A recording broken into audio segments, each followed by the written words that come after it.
My sister kicked me out while I was pregnant, and my parents took her side. So I stopped paying their mortgage.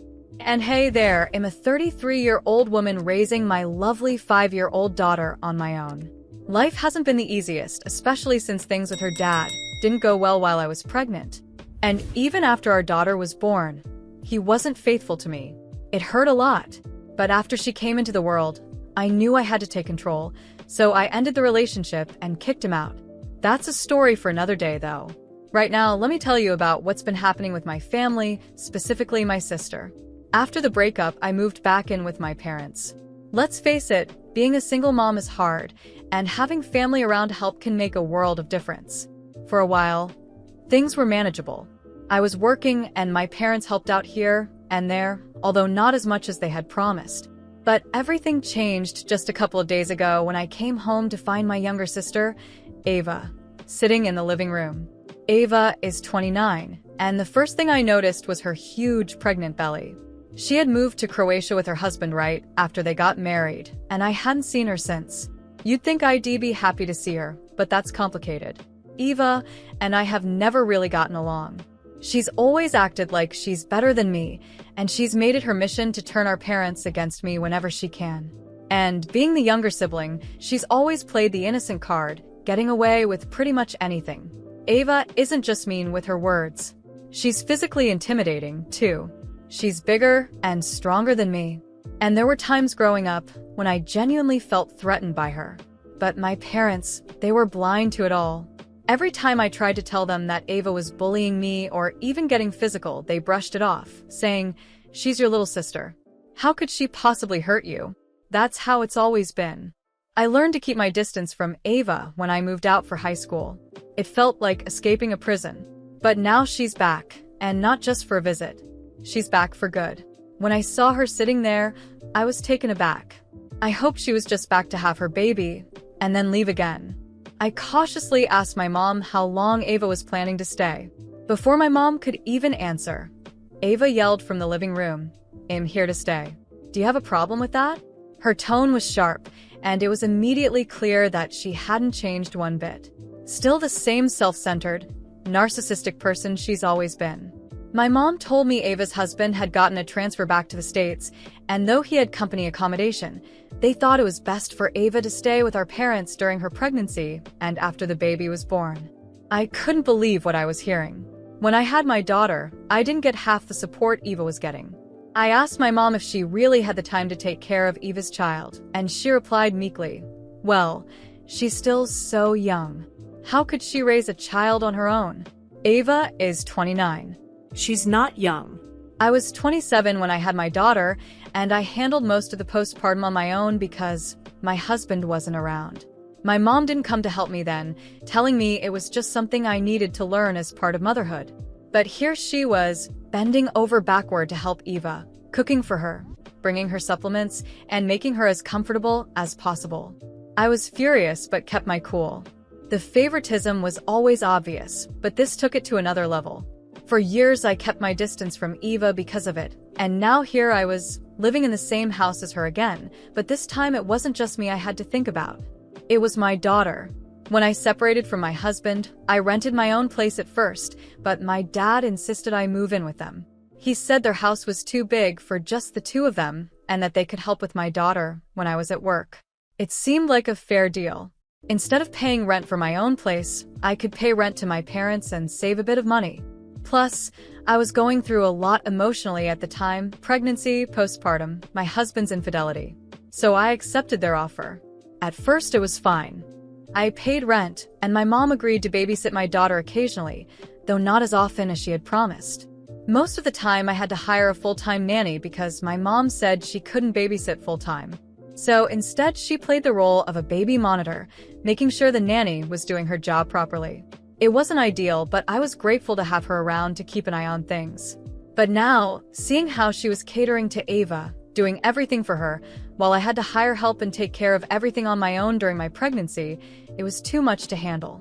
My mom had barely visited me when I was pregnant, but for Ava she was practically her personal nurse.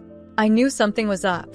My parents had agreed to let Ava move in permanently, and I couldn't shake the feeling that they were plotting something. Our house wasn't that big to accommodate everyone comfortably. I knew I couldn't just move out on a whim. I was paying rent, and I relied on my parents to help keep an eye on my daughter, even though they weren't the best at it. I wasn't ready to leave her with a nanny all the time, especially without the safety net of having family nearby. Then worst fears came true. A few days after Ava moved in, I came home from work tired but ready to spend some time with my daughter. As soon as I pulled into the driveway, something felt off. My heart sank when I saw my stuff, suitcases, boxes, and bags, sitting on the front porch. And there, sitting on the steps next to the pile, was my daughter. She was hugging her knees, looking small and scared, waiting for me. I rushed over, trying to keep my voice steady. "What's going on, sweetie?" I held her tightly, feeling my heart sink and my stomach churn with anger and disbelief. My daughter was terrified, and I had to stay strong for both of us, even though everything inside me was falling apart. I took a deep breath, trying to gather my thoughts as I stroked her hair and helped her stand. With blood boiling, I grabbed our belongings and marched into the house, determined to find out what was going on. As soon as I opened the door, there she was, Ava, sprawled out on the couch, a smug grin on her face, eating like nothing had happened. My mother was in the kitchen, pretending she hadn't noticed anything, and my father sat in his armchair, glued to the TV, as if my daughter and I didn't exist. "What is this?" I demanded, my voice low but seething with rage. "Why is my stuff outside?" Ava chuckled sarcastically, not even looking up from her phone. "We needed more space. It's not like you're irreplaceable." My mom emerged from the kitchen, drying her hands on a dish towel, her voice colder than I ever thought possible. "You always knew you couldn't stay here forever. Ava's pregnant and needs peace and space. You're an adult, sweetheart. You'll figure it out." It felt like a punch to the gut. I'd been paying rent, helping around the house, and now they were tossing me out without a warning. "You're kicking me out?" I asked, my voice trembling. "Me and my daughter? After everything I've done for you?" "Ava needs support," my father muttered, not even glancing in my direction. "And that's what we're doing." Ava, of course, was loving every second. The smug look on her face made me sick. She'd gotten exactly what she wanted, me out of the picture, as if I were nothing but a burden. I knew there was no point in arguing.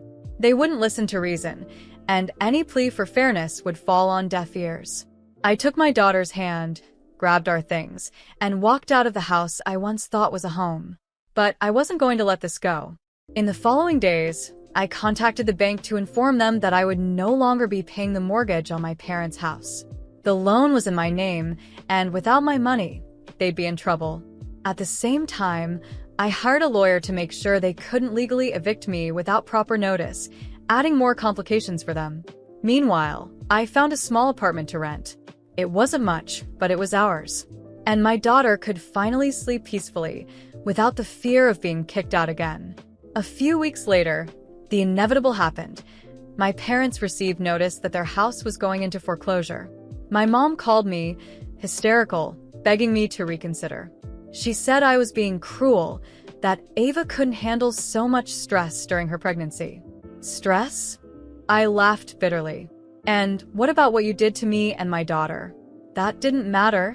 There was silence on the other end of the line, as if she finally realized the weight of what they'd done to us. But it was too late. I was done. Ava tried reaching out too, but I ignored every text, every call. They were reaping what they had sown. In the end, the house was sold, and my parents had to move into a small apartment.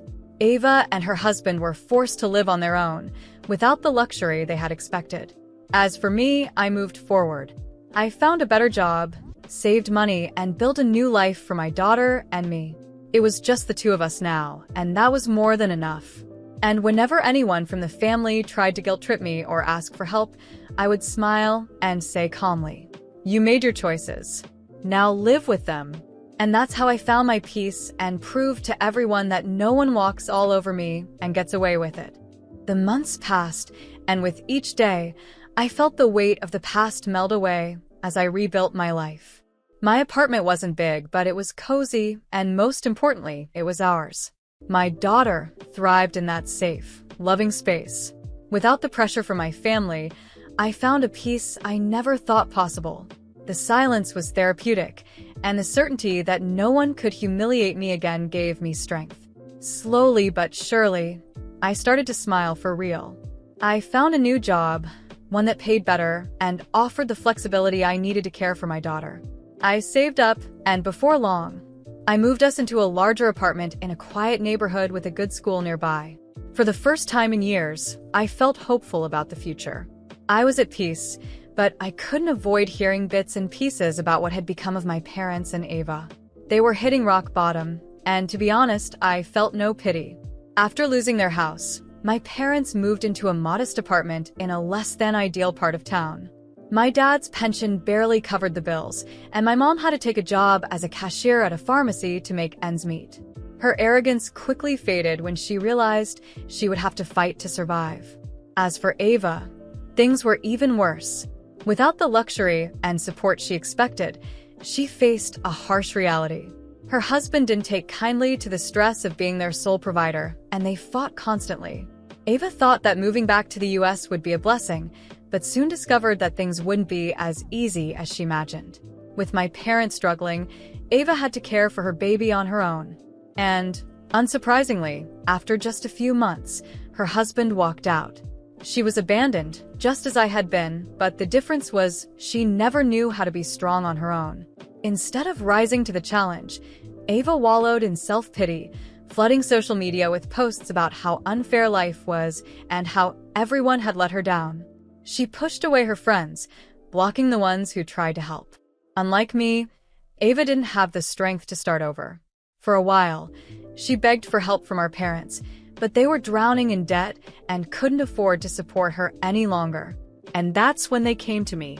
My mother called, her voice trembling with desperation, telling me how much Ava needed me, how I was the only one who could help her. "Please, sweetheart. She's in such a bad place," my mom pleaded, her voice cracking. "You don't know what it's like to see your child suffer. She needs support now more than ever." I took a deep breath, feeling a mix of anger and satisfaction. Where was this compassion when I needed it? Where was this concern when they threw me and my daughter out? "No," I said calmly and firmly. "You made your choices. Now live with them." My mother sobbed about family and forgiveness, but I hung up before she could finish. I didn't have room in my life for people who only cared when they were desperate. The calls stopped after that. I later heard through distant relatives that Ava ended up moving into a shelter with her baby, and my parents were selling their furniture to pay off debts. They had burned every bridge they could have crossed for help. Meanwhile, I thrived. My job was going better than ever. I was saving money, and I had built a new life for me and my daughter. It was just the two of us, and it was more than enough. I went back to school, took classes, and threw myself into hobbies I never had time for before. With every new achievement, I felt myself becoming the person I was meant to be before all the chaos. On weekends, my daughter and I explored parks, museums, and took small trips to new places. We didn't need much, just each other and the certainty that the worst was behind us. Seeing her eyes light up with happiness made me realize that all the pain had been worth it because, in the end, we emerged stronger. Sometimes, I would reflect on the past, but not with sadness or anger. Instead, I felt grateful that they had thrown me out because it forced me to discover my own strength, grateful for the betrayals because they taught me never to settle for less than I deserve, and, most of all, grateful that I found the courage to leave behind those who never valued me. Ava, my parents, and everyone else who wronged me were now struggling to survive, while I flourished. And me? I didn't offer them a single crumb of help. Not even a polite, "I'm sorry."